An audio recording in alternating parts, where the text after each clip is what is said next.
ഗണപതിയുടെ മനുഷ്യത്തല പോയപ്പോൾ ആനത്തല വെച്ച് പിടിപ്പിച്ചതായി പുരാണത്തിൽ പറയുന്നു. അത് ശരി, അങ്ങനെയാണോ ഉണ്ടായത്? ആണോ? അങ്ങനെ പറയണ്ടോ? എനിക്ക് അറിയില്ല, അറിയാത്തോണ്ടാണ്. ഉണ്ട്, ആനയുടെ തല മുറിച്ചിട്ട് വെച്ചത്. ആനയുടെ തല അത് സർജറി ചെയ്ത് ശരിയാക്കി. ശരി, അങ്ങനെയാണെങ്കിൽ ആനയുടെ ബുദ്ധിയല്ലേ ഗണപതി ഭഗവാന് വരേണ്ടത്? അറിയില്ല, അറിയാത്ത വിഷയമാണ്. അറിയാത്ത എങ്ങനെയാ പറ്റി? എന്തൊരു കഷ്ടമാണ് ഇതിപ്പോ. ഹാർട്ട് മാറ്റി വെക്കലൊക്കെ പണ്ട്, ഇപ്പൊ ഹാർട്ട് മാറ്റി വെക്കുന്നുണ്ട്, പിന്നെ ലിവർ മാറ്റി വെക്കുന്നുണ്ട്, കിഡ്നി ധാരാളം മാറ്റി വെക്കുന്നുണ്ട്, ബ്ലഡ് മുഴുവൻ മാറ്റി വെക്കുന്നുണ്ട്.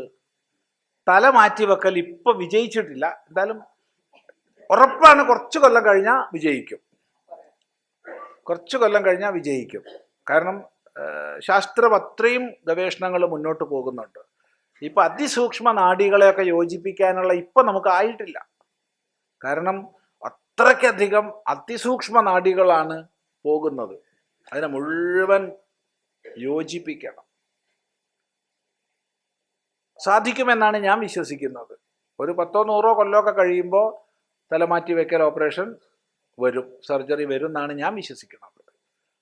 അപ്പം പറയാം, രാമന്റെ തല കൃഷ്ണന് വെച്ചാൽ, അല്ലെങ്കിൽ അമ്മയുടെ തല മോൾക്ക് വെച്ചാൽ, പിന്നെ അമ്മയുടെ ബുദ്ധിയാവുമോ മോൾക്ക്, അല്ല മോളെ ബുദ്ധിയാവുമോ അമ്മയ്ക്ക്? കണ്ട് മനസ്സിലാക്കേണ്ട വിഷയമാണ്. പക്ഷേ ഈ എന്താ പറയണ്ടേ, ആടിന്റെ തല മാറ്റി വെച്ചതിന് ശേഷം അയാൾക്ക് ആടിന്റെ ബുദ്ധി ആയിട്ടില്ല. അയാൾക്ക് ആദ്യമുള്ള ബുദ്ധി തന്നെയായിരുന്നു, ബുദ്ധി മാറിയിട്ടില്ല ദക്ഷന്. ഈ ആടിൻ്റെത് ആയിരിക്കും ചിലപ്പോൾ കൂടുതൽ വിജയിക്കുക. ആനയുടെ ഒക്കെ വലിയ പണിയാണ്. ഉണ്ടാവും, അതാണ്.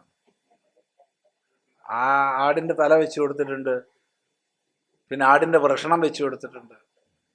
ആടിന്റെ വൃഷണം സർജറി ചെയ്തിട്ട്, അതെ,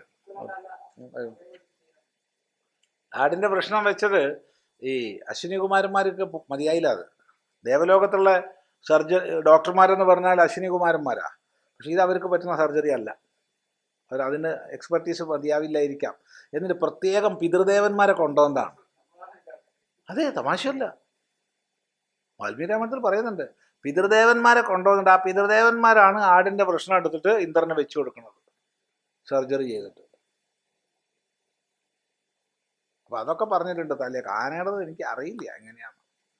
പിന്നെ ഗണപതിയുടെ ബുദ്ധിയാണ് അല്ലേ? അതന്നെയാ. അതെ, മറ്റേനേക്കാൾ ബുദ്ധിയുള്ളത് തന്നെയാണ്. നല്ല ചോദ്യങ്ങളാണ്. എന്തായാലും നല്ലത് തന്നെ.